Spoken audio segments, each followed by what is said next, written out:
Hello, good morning, students. Today in 12th class physics, we are continuing our revision on electrostatics. आज अभी हम start कर रहे हैं इलेक्ट्रिक फील्ड लाइन से. इलेक्ट्रिक फील्ड लाइंस जो हैं,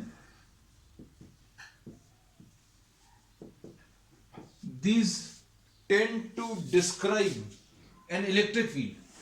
और ये सबसे पहले ये जो कॉन्सेप्ट है, ये फैराडे ने प्रोपोगेट किया था.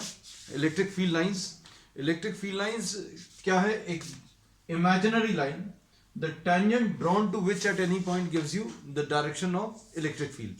जैसे किसी एक रीजन में कहीं पर आपने एक ऐसी इमेजिनरी लाइन ड्रॉ करी कि इसके ऊपर इस पॉइंट पर अगर आप टेंजेंट ड्रॉ करें तो इस पॉइंट पर नेट इलेक्ट्रिक फील्ड का ये डायरेक्शन मिलेगा. तो ये इसकी बेसिक डेफिनेशन है. तो अब हम लोग ये कह सकते हैं, this is what electric field line is an imaginary line the tangent drawn to which at any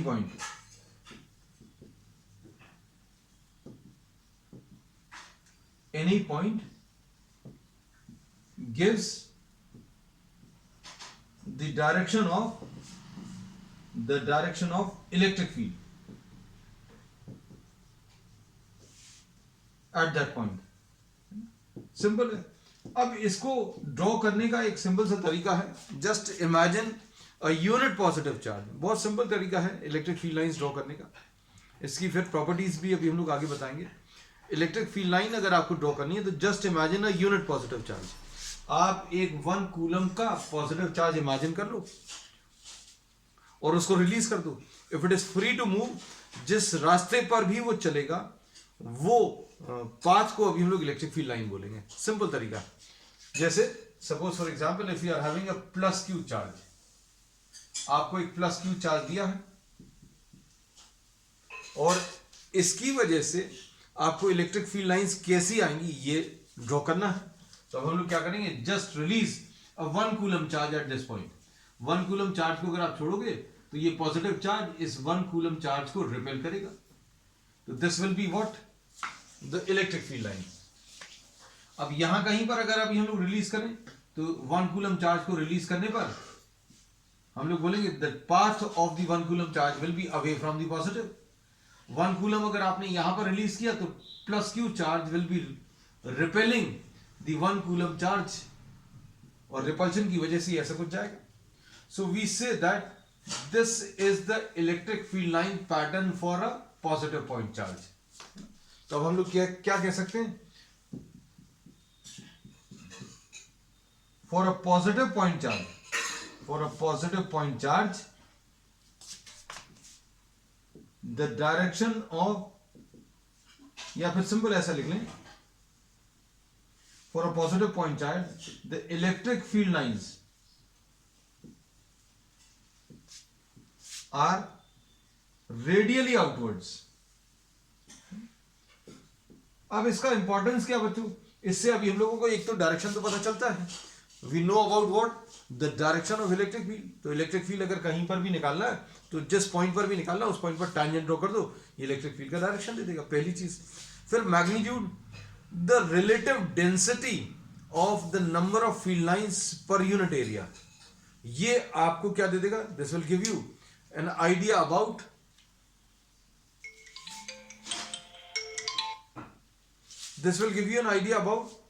what the strength of the electric field. तो इसमें जहां पर फील्ड लाइंस पास में होंगी वहां पर इलेक्ट्रिक फील्ड स्ट्रांग होगी. जैसे एग्जांपल के लिए सपोज इलेक्ट्रिक फील्ड लाइंस का पैटर्न पॉजिटिव पॉइंट चार्ज के लिए ऐसा कुछ है. And suppose if you are marking 2 points, suppose आपने कोई 2 पॉइंट्स मार्क कर लिए, ये एक पॉइंट ए है एंड सपोज यहां कहीं पर ये पॉइंट भी है. तो जहां पर भी फील्ड लाइंस डेंस होगी, ज्यादा पास में होगी, वहां पर इलेक्ट्रिक फील्ड की स्ट्रेंथ ज्यादा होगी. तो if we see the point A, the electric field lines are closer and denser at the point A.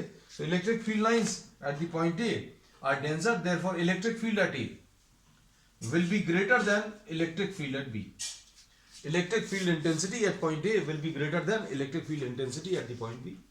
So the number of field lines per unit area give us an idea about the strength of the field. तो ये इसकी खासियत है कि भाई दोनों चीज़ों के बारे में लगभग अभी हम लोग को आइडिया लग जाता है. इलेक्ट्रिक फील्ड लाइंस जो हैं हम लोग बोलते हैं the tangent drawn to the electric field line at any point gives you the direction of electric field, and the relative density of the number of field lines per unit area normal to the lines gives us an idea about the strength of the field. इसका simple सा मतलब ये है जहां पर crowded होंगी electric field lines वहां पर strength of electric field intensity ज्यादा होगी, और जहां पर ये डेंसिटी कम होगी, दूर दूर होंगी फील्ड लाइंस, वहां पर अभी हम लोग बोलेंगे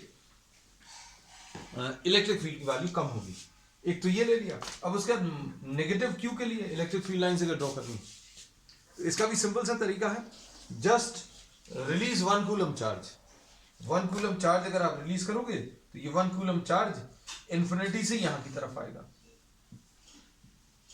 1 coulomb charge will be attracted towards the minus Q charge.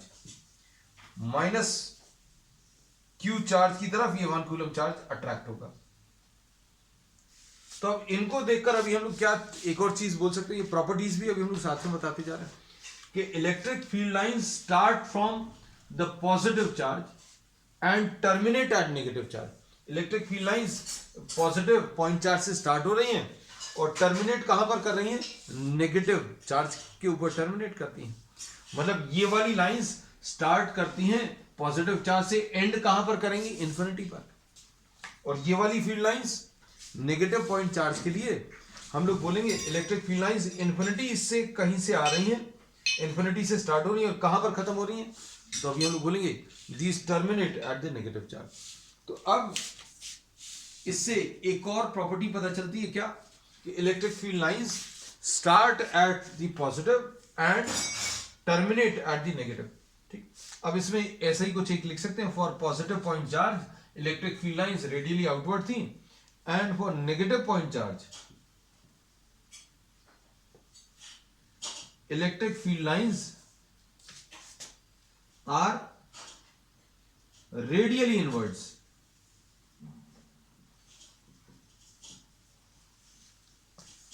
Radially outward positive point charge के लिए है, नेगेटिव पॉइंट चार्ज के लिए ये रेडियली इनवर्ड्स है. अब इसके बाद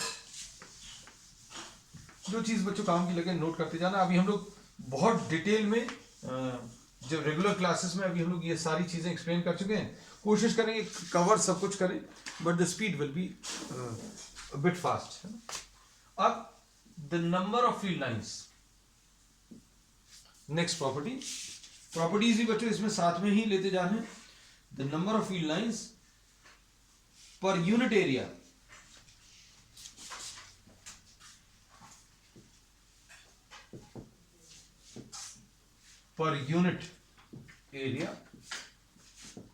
perpendicular to the field lines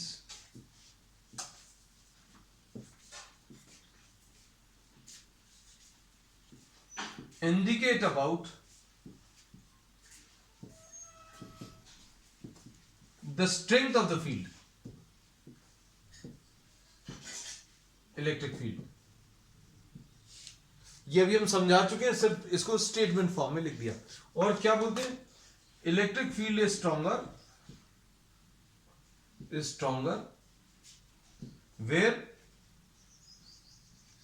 the field lines are crowded और नियर टू ईच अदर. जहां पर पास पास में है वहां पर इलेक्ट्रिक फील्ड लाइन, जहां पर भी इलेक्ट्रिक फील्ड लाइंस पास पास में वहां पर इलेक्ट्रिक फील्ड स्ट्रेंथ की वैल्यू स्ट्रॉन्ग रहेगी. चलो अब इसके बाद नेक्स्ट प्रॉपर्टी इसमें इलेक्ट्रिक फील्ड लाइंस शॉर्ट में लिख रहे हैं बच्चों. Start at the positive and terminate at negative charge.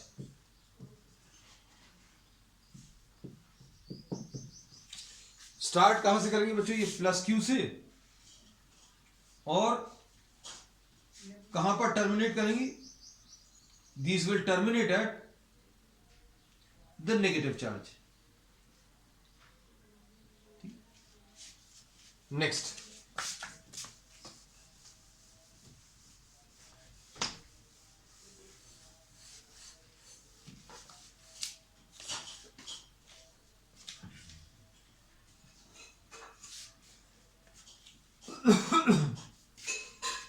Next property इसकी बहुत इंपॉर्टेंट, जिस पर भी 1 मार्क क्वेश्चंस भी आते हैं।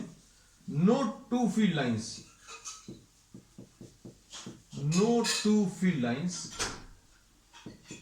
Intersect each other. कोई भी दो field lines, electric field lines कभी इंटरसेक्ट नहीं करती। क्यों? क्योंकि अगर ये इंटरसेक्ट करेंगी तो पॉइंट ऑफ इंटरसेक्शन जो होगा उस पर दो टेंजेंट्स ड्रॉ कर सकते हैं, और दो टेंजेंट्स ड्रॉ कर सकते हैं, मतलब यहां पर इलेक्ट्रिक फील्ड के दो डायरेक्शंस होंगे। So we say that at the point P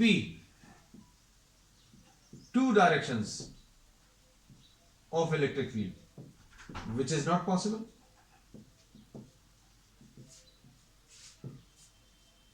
Therefore we say that no two field lines ever intersect each other. Next, इसके बाद इलेक्ट्रिक फील्ड लाइंस, ये भी बहुत important property. Electric field lines do not form close loops. बच्चों, ये close loop कभी form नहीं करते। इसका रीजन क्या है? हम लोगों ने ये बोला अगर क्लोज लूप फॉर्म करना है, समझने की कोशिश करना, इसमें से इलेक्ट्रिक फील्ड यहां से स्टार्ट होगी और इलेक्ट्रिक फील्ड यहां से स्टार्ट होकर यहीं पर खत्म होगी। अगर ये क्लोज लूप फॉर्म कर रहा है तो अभी हम लोग को मालूम है इलेक्ट्रिक फील्ड लाइन स्टार्ट कहां से होती है? पॉजिटिव से स्टार्ट होती है, और टर्मिनेट कहां पर करती है? माइनस चार्ज पर। लेकिन अभी हमने क्या बोला? ये तो पॉजिटिव चार्ज है। अगर पॉजिटिव चार्ज है तो यहां से इलेक्ट्रिक फील्ड लाइन स्टार्ट तो हो जाएगी, लेकिन यहां पर अगर टर्मिनेट करनी है, यहां से स्टार्ट होकर अगर यहीं पर आनी है तो ये माइनस होना चाहिए। तो इनमें से कोई एक चीज पॉसिबल होगी, मतलब ये कभी इस टाइप का डायग्राम नहीं आएगा। Electric field lines never form what? Close loops. Next property,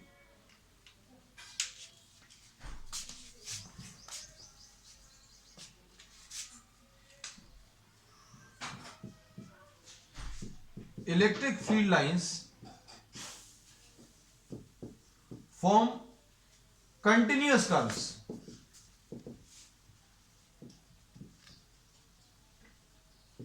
without break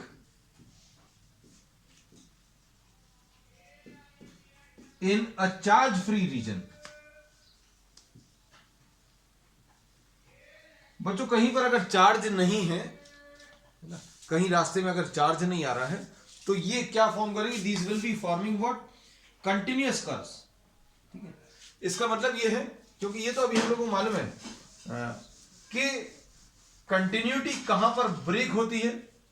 positive charge पर। कैसा? यहां पर इलेक्ट्रिक फील्ड लाइन स्टार्ट होंगी या फिर एब्रप्टली खत्म कहां पर हो जाएंगी? टर्मिनेट कहां पर करेंगी? माइनस क्यू पर। और अगर कहीं पर प्लस माइनस नहीं है, बीच में चार्जेस अगर कहीं पर नहीं आ रहे तो ये कंटिन्यूअस कर्व्स रहेंगे, इसमें कहीं पर भी ब्रेक्स नहीं आएंगे। So these will be what? Electric field lines will be continuous curves without break in a charge free region. तो ये बच्चों अभी हम लोगों ने कुछ प्रॉपर्टीज डिस्कस करी।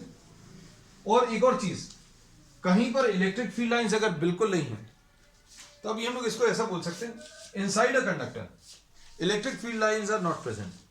इलेक्ट्रिक फील्ड लाइंस कभी भी किसी कंडक्टर के अंदर एग्जिस्ट नहीं करती।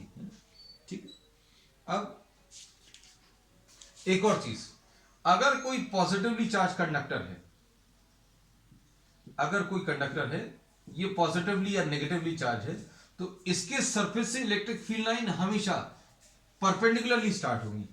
ये इंक्लाइन डायरेक्शन में कुछ एंगल बनाते हुए ये पॉसिबल नहीं है, मतलब ये गलत है। So electric field lines always start or terminate on the surface of a charge conductor perpendicularly. Electric field lines start or terminate on the surface of a charged conductor perpendicularly। मतलब ये किसी और एंगल पर नहीं आएगी, ये perpendicular direction में ही या तो स्टार्ट करेंगे या फिर टर्मिनेट करेंगे। ठीक, नेक्स्ट इसके बाद कंडक्टर्स का भी हम लोगों ने बता दिया कि electric field lines never pass through a conductor. क्योंकि कंडक्टर से क्यों नहीं पास होंगी? क्योंकि कंडक्टर के अंदर इलेक्ट्रिक फील्ड जीरो होती है, और इलेक्ट्रिक फील्ड अगर जीरो है इसका मतलब क्या है?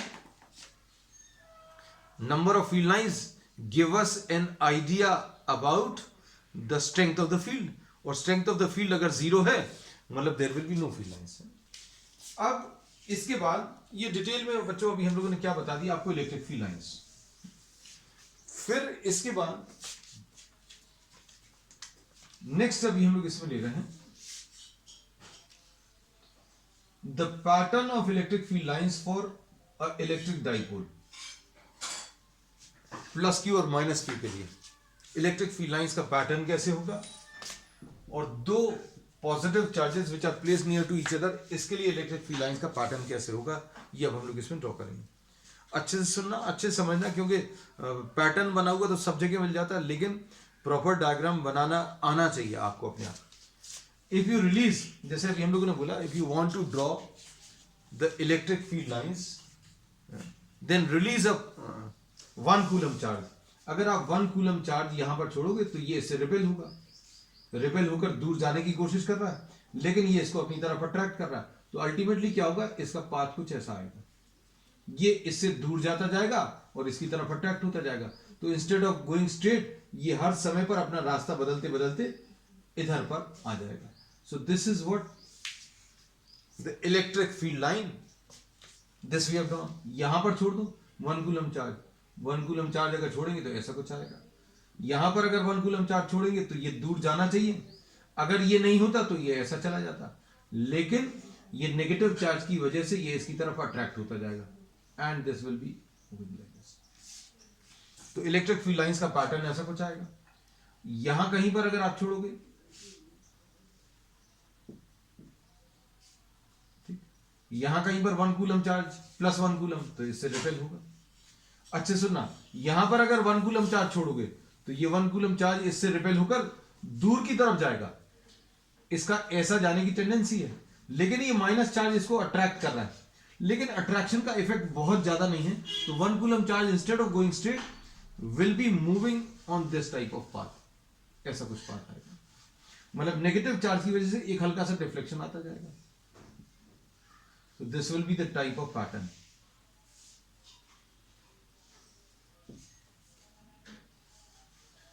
अब इसमें प्लस 1 कूलम अगर आप इधर छोड़ोगे तो ऐसा कुछ आएगा। तो ये लॉजिक मालूम होना चाहिए कि ये कर्व ऐसा क्यों है। अभी हम लोगों ने एक कर्व ऐसा क्यों नहीं बना लिया, why didn't we draw this curve in this manner, ऐसा क्यों नहीं ड्रॉ किया, है ना। तो ये कर्व ऐसा क्यों है, इसका रीजन अभी हम लोगों ने डिस्कस कर लिया, that if you are releasing 1 coulomb charge, ये 1 कूलम चार्ज रिपेल होकर सीधा दूर जाएगा। If you are releasing 1 coulomb charge then this plus q will repel 1 coulomb charge, but what will happen, there will be attraction also, तो attraction होने के कारण ये ऐसा कुछ आने वाला है। So this is how we will be drawing what, the electric field lines। तो ये इलेक्ट्रिक फील्ड लाइंस का पैटर्न है किसके लिए, एक डाइपोल के लिए, 1 positive and 1 negative charge placed near to each other. अब 2 पॉजिटिव चार्जेस के लिए इलेक्ट्रिक फील्ड लाइंस का पैटर्न कैसा आएगा, ये देख लो, ये समझ लेना अब अच्छे से। Suppose this is a positive charge, this is also a positive charge. अब इसमें कैसा आएगा इलेक्ट्रिक फील्ड लाइंस का पैटर्न बच्चों। इसमें एक चीज और अच्छे से समझ लेना, जैसा अभी हम लोगों ने कहा था ना, ये बार बार एक लाइन बोली है कि इलेक्ट्रिक फील्ड लाइन क्या है, the tangent drawn to which at any point gives you the direction of electric field। तो अभी हम लोग मालूम है परपेंडिकुलर बाइसेक्टर पर इस पॉइंट पर इलेक्ट्रिक फील्ड का डायरेक्शन अगर ड्रॉ करना है, टेंजेंट ड्रॉ कर दो। तो ये अभी हमें मालूम है कि electric field line for a dipole on the equatorial position is parallel to the dipole axis. Dipole axis के पैरेलल आती है इलेक्ट्रिक फील्ड। अगर आपको याद हो, ये पिछले क्लास में भी हम लोगों ने डिस्कस किया था, यहां पर इलेक्ट्रिक फील्ड अगर आप निकालोगे तो ऐसी कुछ आएगी। हम लोगों ने इनफैक्ट ऐसा लिया था, और इसका डायरेक्शन कैसा रहता है? Opposite to dipole moment. Electric field का direction opposite to the direction of dipole moment and parallel to the dipole axis. और एक और चीज और बता दें, हमें याद आ गया, हमने कहा ये भी डिस्कस कर लें। हम लोगों ने जो डायग्राम लिया था उसमें माइनस क्यू यहां पर लिया था, प्लस क्यू इधर लिया था, और इसके कारण इलेक्ट्रिक फील्ड यहां पर अवे फ्रॉम दी पॉजिटिव होती है, और इसके कारण टुवर्ड्स द नेगेटिव, और ये नेट इलेक्ट्रिक फील्ड यहां कहीं पर आएगी। ऐसे ही इसमें कह सकते हैं, अवे फ्रॉम दी पॉजिटिव ऐसा कुछ आना है, टुवर्ड्स द नेगेटिव ऐसा कुछ आना है, इन दोनों का रिजल्टेंट ऐसा है ना। तो ये चीज वेरीफाई हो गई क्या, कि tangent drawn to the electric field line at any point gives the direction of electric field है। चलो अब इसके बाद आ जाएं इस पर, दो similar type of charges, there are two similar type of charges placed near to each other. अब इसमें देखो, 1 कूलम चार्ज को आप यहां पर छोड़ो तो क्या होगा, ये रिपेल होगा, सीधा जाना चाहिए, लेकिन ये भी इसको रिपेल करेगा, तो इसका जो इलेक्ट्रिक फील्ड लाइन आएगी वो ऐसी कुछ आएगी। Instead of getting repelled on a straight line, 1 coulomb charge अगर आप यहां पर छोड़ेंगे, if we are releasing 1 coulomb, then 1 coulomb will get repelled in this direction, but this is also repelling, so instead of going straight, this will follow this type of path। तो बच्चों ऐसे कुछ इसकी इलेक्ट्रिक फील्ड लाइंस आती है।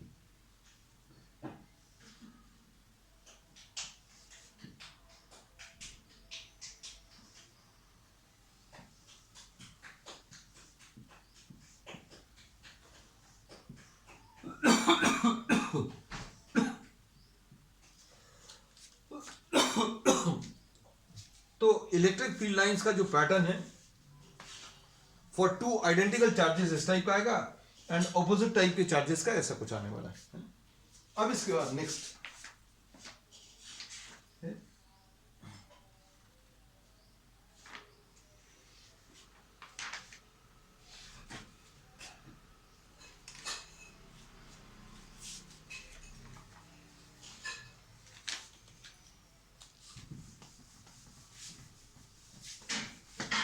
Uniform electric field क्या है next. तो यूनिफॉर्म इलेक्ट्रिक फील्ड एक ऐसी इलेक्ट्रिक फील्ड है which is having the same magnitude or constant magnitude and same direction at all the points of a given region. अगर किसी एक एरिया में एक इलेक्ट्रिक फील्ड एग्जिस्ट कर रही है जिसकी वैल्यू सभी जगह पर सेम है और डायरेक्शन भी सेम है, तो उसको अभी हम लोग यूनिफॉर्म इलेक्ट्रिक फील्ड बोलेंगे। तो बच्चों ये एक यूनिफॉर्म इलेक्ट्रिक फील्ड है, and this is represented by equally spaced parallel lines, uniform electric field। equally spaced मतलब यहां पर lines of electric field lines की डेंसिटी, यहां पर इलेक्ट्रिक फील्ड लाइंस की डेंसिटी, सभी जगह पर इलेक्ट्रिक फील्ड लाइंस की डेंसिटी सेम है, डायरेक्शन भी सेम है, तो ये एक यूनिफॉर्म इलेक्ट्रिक फील्ड है। अब इसको अगर आप देखें तो ये नॉन यूनिफॉर्म, ये यूनिफॉर्म इलेक्ट्रिक फील्ड है, और ये एक नॉन यूनिफॉर्म इलेक्ट्रिक फील्ड है। क्यों?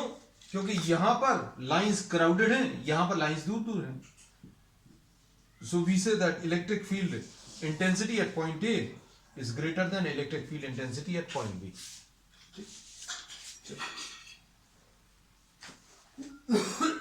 Next topic,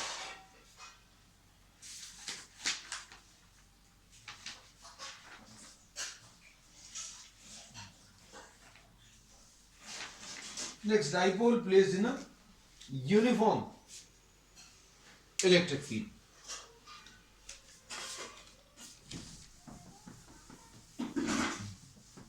बच्चों आज की क्लास के बाद अब हम लोगों को जो बचेगा इस चैप्टर में, that is just what the flux part है ना, फ्लक्स वाला पार्ट जो गॉस थ्योरम है और उसके एप्लीकेशंस, वो भर बचने वाला है ना।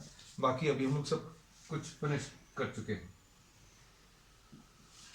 Dipole electric dipole placed in a uniform electric field.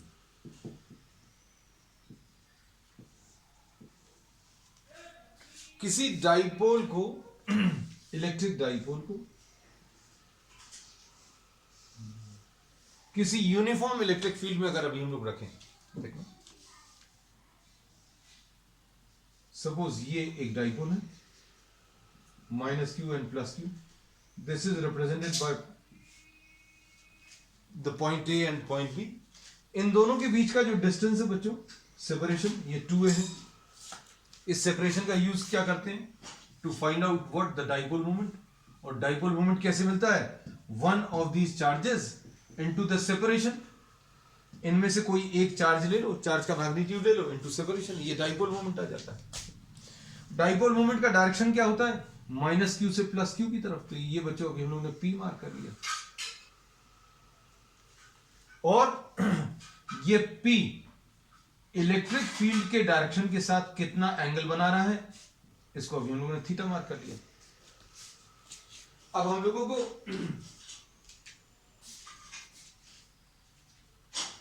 Electric field की डेफिनेशन से ये मालूम है, इलेक्ट्रिक फील्ड की डेफिनेशन से क्या मालूम है कि force acting per unit charge is electric field.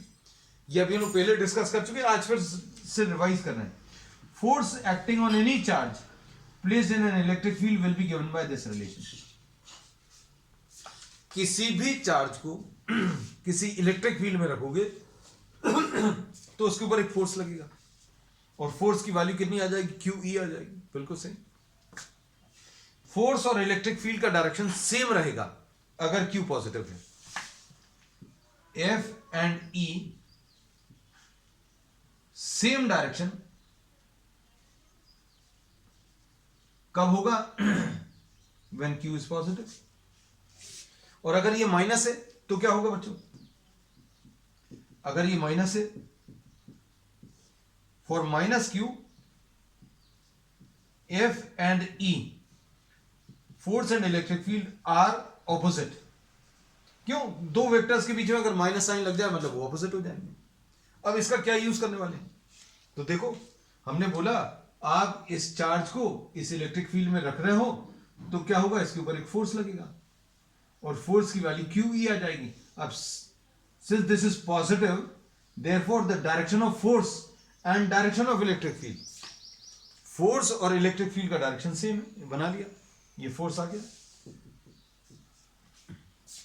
अब इसको देखो, तो अभी हम लोग बोलेंगे इसके ऊपर जो फोर्स आएगा उसका डायरेक्शन, इस फोर्स का डायरेक्शन और इलेक्ट्रिक फील्ड का डायरेक्शन ऑपोजिट है। हम माइनस साइन नहीं लिख रहे, I am not writing down the minus sign. किसी के मन में ये आएगा भाई यहां पे तो आप बोल रहे थे कि माइनस साइन, तो माइनस साइन तब लिख रहे हैं जब ये वेक्टर साइन लगे हुए हैं। हमने सिर्फ मैग्नीट्यूड ऑफ द फोर्स निकालना है, मैग्नीट्यूड ऑफ द फोर्स, फिर डायरेक्शन भी चाहिए। तो डायरेक्शन अभी हम यहां पर डिस्कस कर चुके हैं कि अगर ये माइनस है, अगर ये माइनस है तो फोर्स और इलेक्ट्रिक फील्ड ऑपोजिट है। तो इलेक्ट्रिक फील्ड बच्चों ऐसी है और फोर्स ऑपोजिट बना लिया। तो क्या होगा? अब इस डाइपोल के ऊपर दो फोर्सेस लग रहे हैं, इस इलेक्ट्रिक डाइपोल के ऊपर दो फोर्सेस लग रहे हैं, एक QE along the field and QE दूसरा ऑपोजिट टू द फील्ड। तो net force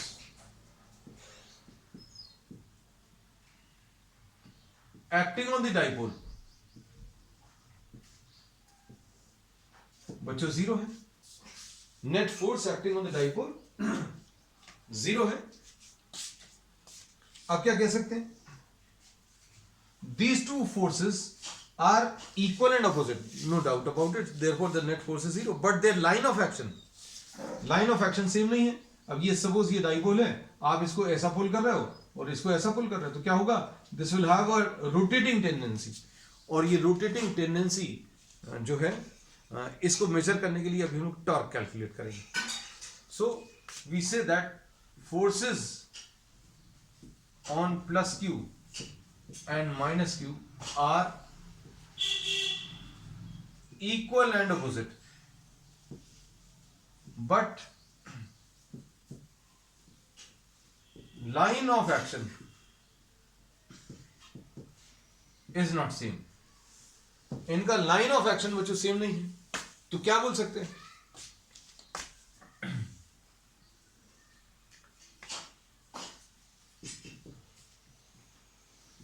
These form a couple, ये कपल फॉर्म करेंगे। अब movement of the couple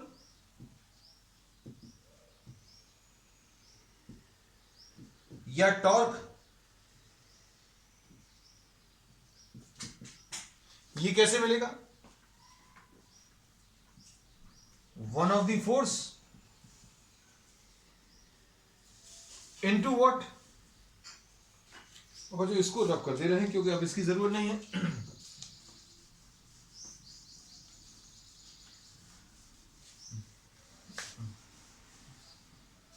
torque will be equal to what?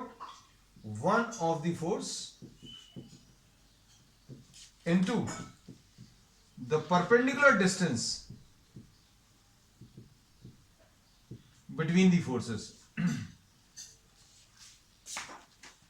अब परपेंडिकुलर डिस्टेंस क्या आ जाएगा बच्चों? देखो ये एक फोर्स है, ये एक फोर्स है, इनके बीच का ये परपेंडिकुलर डिस्टेंस आ जाएगा, कौन सा? bm। तो वन ऑफ द फोर्स यानी QE इनटू इन दोनों फोर्सेस के बीच का परपेंडिकुलर डिस्टेंस, बच्चों ये bm आ जाएगा। अब bm कैसे मिलेगा? bm निकालने के लिए sine theta, and sine theta क्या आ जाएगा? Perpendicular divided by hypotenuse, bm upon hypotenuse कितना? 2a। ठीक, तो ये कितना आ जाएगा? QE into 2a sine theta, और इसको क्या बोल सकते हैं? Q इंटू 2a को अब ये लोग P लिख देंगे, PE साइन थीटा। तो ये बच्चों टॉर्क आ गया।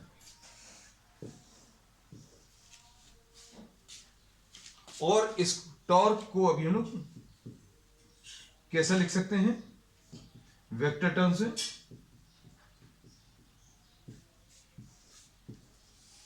P cross E।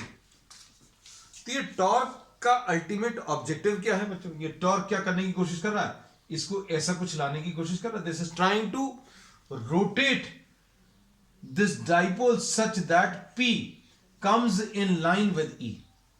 तो ये टॉर्क P को E की लाइन में लाने की कोशिश कर रहा है ना? ये लाइन से अलग खड़ा हुआ है, ये P जो है E की लाइन से अलग खड़ा हुआ है, तो ये P को अपनी लाइन में लाने की कोशिश कर रहा है। So this torque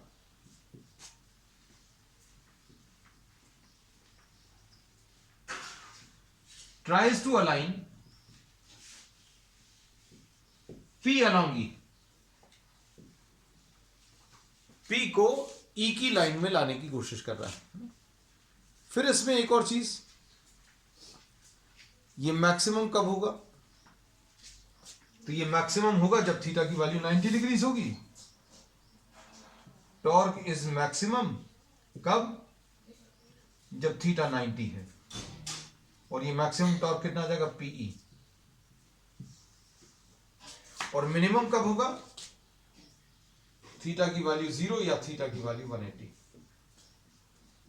torque minimum, और ये कितना? 0 आ जाएगा। अब इसके बाद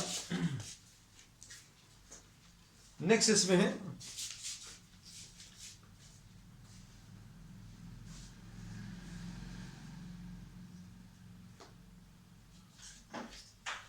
dipole placed in non uniform electric field. ये भी एक छोटा सा टॉपिक दिया है इसी के अंदर एनसीईआरटी में, तो थोड़ा सा भी हम आपको इसमें बता दे रहे हैं।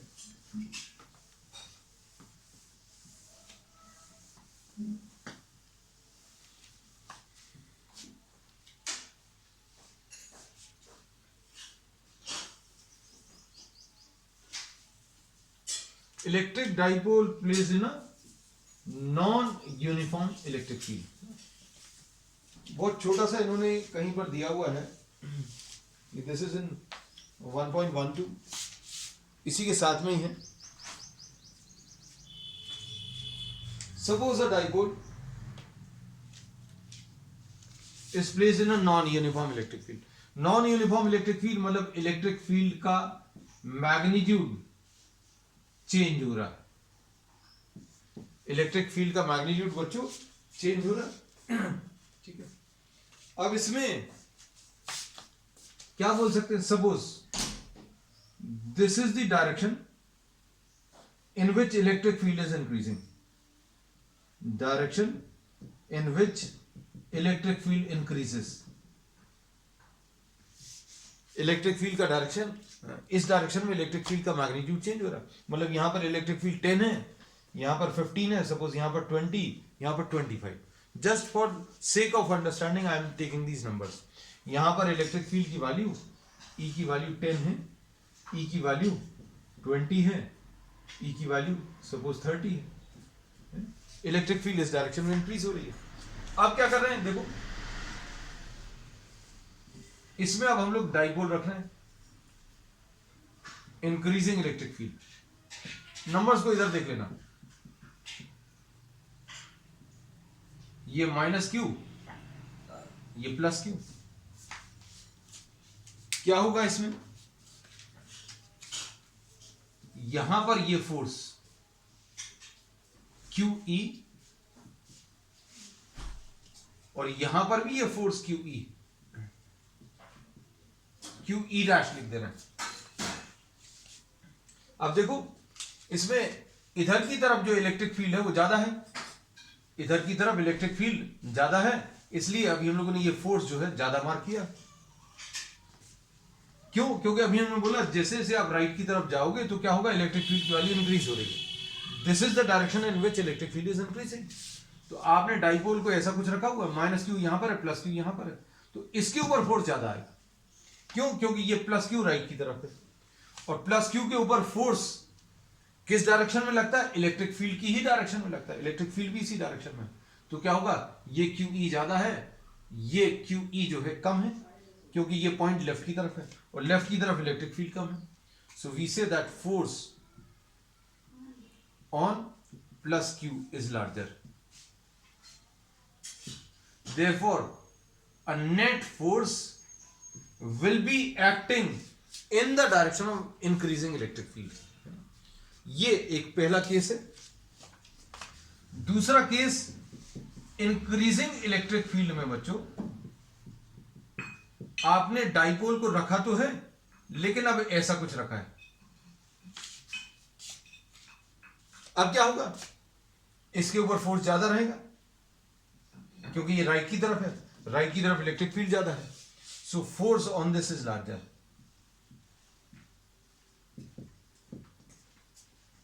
यहां पर force on this was larger, जो राइट की तरफ है वहां पर इलेक्ट्रिक फील्ड ज्यादा है, वहां पर फोर्स ज्यादा होगा। अब फोर्स का डायरेक्शन भर देखना है, तो बच्चों इसके ऊपर फोर्स का डायरेक्शन प्लस क्यू के ऊपर in the direction of field होता है, इलेक्ट्रिक फील्ड का यही डायरेक्शन है, और इसके ऊपर ऑपोजिट टू द फील्ड, मतलब ये वाला फोर्स ज्यादा बनाया है। हम थोड़ा सा दूर बना दे रहे हैं इसको,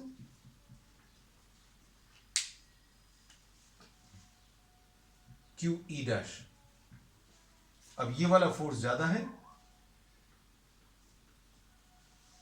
और ये वाला फोर्स कम है, तो net force acts opposite to the direction of increasing electric field. Electric field इस डायरेक्शन में और नेट फोर्स ऑपोजिट डायरेक्शन में एक्ट कर रहा है। So this is the behaviour of a dipole placed in a uniform non uniform electric field.